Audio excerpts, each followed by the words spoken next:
Assalamualaikum warahmatullahi wabarakatuh. Nama saya Muhammad Safir Putra. Saya dari Prodi Manajemen NIM 201041125. Di sini saya akan menjelaskan apa itu pluralisme. Pluralisme makna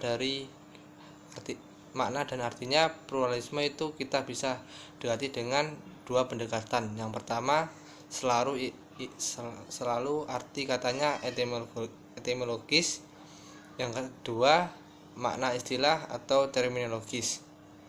Kalau arti kata letter like-nya itu berasal dari kata plural sama isme. Isme itu paham dan plural dalam bahasa Inggris banyak. Dan makna istilah dari pluralisme, paham yang meyakini bahwa agama-agama yang ada di muka bumi ini sama dan sama benarnya. Jadi apapun agamanya ya sama benar. Kemudian kalau pluralisme sendiri itu dimulai sejak kapan? Pluralisme itu muncul bersamaan dengan munculnya modernisme dan sekulerisme. Kata sekuler itu paham pemisahan, maksudnya paham yang memisahkan antara agama dengan ruang publik. Jadi agama itu ada di wilayah pribadi masing-masing. Sedangkan modernisasi itu gerakan kemajuan karena pada saat itu agama yakni gereja itu simbol tradisional isme. Maka modernisme itu era rasional yang memimpin untuk ke depan. Jadi modern dan sekulerisme itu hampir sama, karena kemudian agama dalam hal ini gereja pada waktu itu dianggap memundurkan, maka sekulerisme itu terpisah. Kemudian bagaimana hubungan Islam sendiri dengan pluralisme? Jadi kita bedakan dulu pluralisme agama dengan pluralitas agama. Ini satu kata namun berbeda makna. Kalau pluralisme agama itu adalah fakta bahwa di dunia ini banyak agama. Namun kita rasakan saat ini tidak mungkin ada satu agama, dan Allah pun menghendaki berbeda bahwa ada salah satu hadisnya. Dan katakanlah Tuhanmu itu menghendaki, misalnya di dunia ini dijadikan satu umat saja.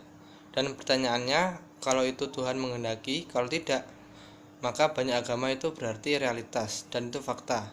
Dan di dalam surah Al-Hujurat mengatakan bahwa banyaknya berbeda itu untuk lita'aruf, untuk saling mengetahui, dan itu pun bukan untuk konflik. Dan sejatinya manusia gennya berbeda-beda dan Tuhan menciptakan dengan berbeda. Kalau pluralisme itu paham yang menyatakan tentang berbeda-beda itu sama hakikatnya dan sama benarnya. Namun kalau di luar negeri pluralisme itu terbagi menjadi dua aliran. Yang pertama global teologi itu sistem ketuhanan global, maksudnya jadi satu.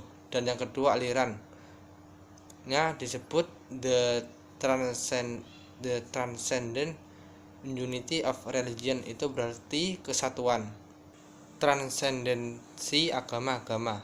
Jadi transcendent unity of religion istilahnya agama itu hakikatnya sama dan sama benarnya. Jadi konsep pluralisme transcendent unity of religion itu yang bahwa disebut aspek eksoteris dan yang atas esoteris.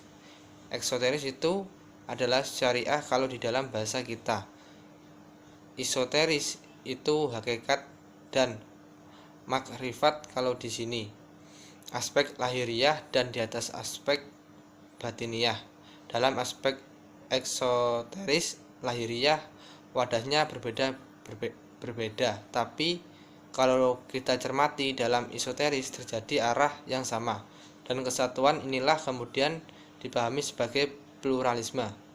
Kemudian kalau di Islam tidak ada paksaan dalam memilih agama, tetapi di Islam ada namanya jihad.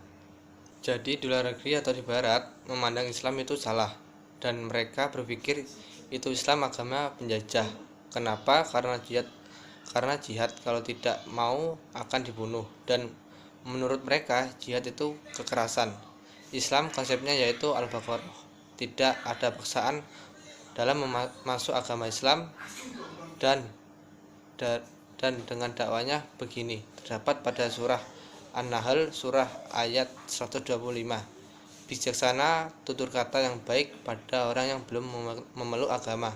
Jadi Islam itu pluralitas agama itu diakui, tetapi pluralisme agama tidak diakui, tetapi tetap toleransi. Lalu bagaimana konsep lakum dinukum waliyadin? Dalam teori pluralisme, Islam tidak mengakuinya dan tidak ada paksaan dalam agama karena tidak ada paksaan Allah Rasulullah, keyakinan diakui dan dihargai. Kemudian bagimu agamamu, bagiku agamaku. Orang non muslim itu disebut kafir harbi dan kafir zimmi. Kafir harbi artinya kafir yang diperangi karena dia memerangi. Kalau kafir zimmi, kafir tidak masuk Islam tetapi tidak memerangi. Dan Rasulullah berkata, barang siapa yang menyakiti kafir zimmi, maka sama dengan menyakiti saya. Sekian dari saya. Apabila ada salah kata, mohon maaf. Assalamualaikum warahmatullahi wabarakatuh.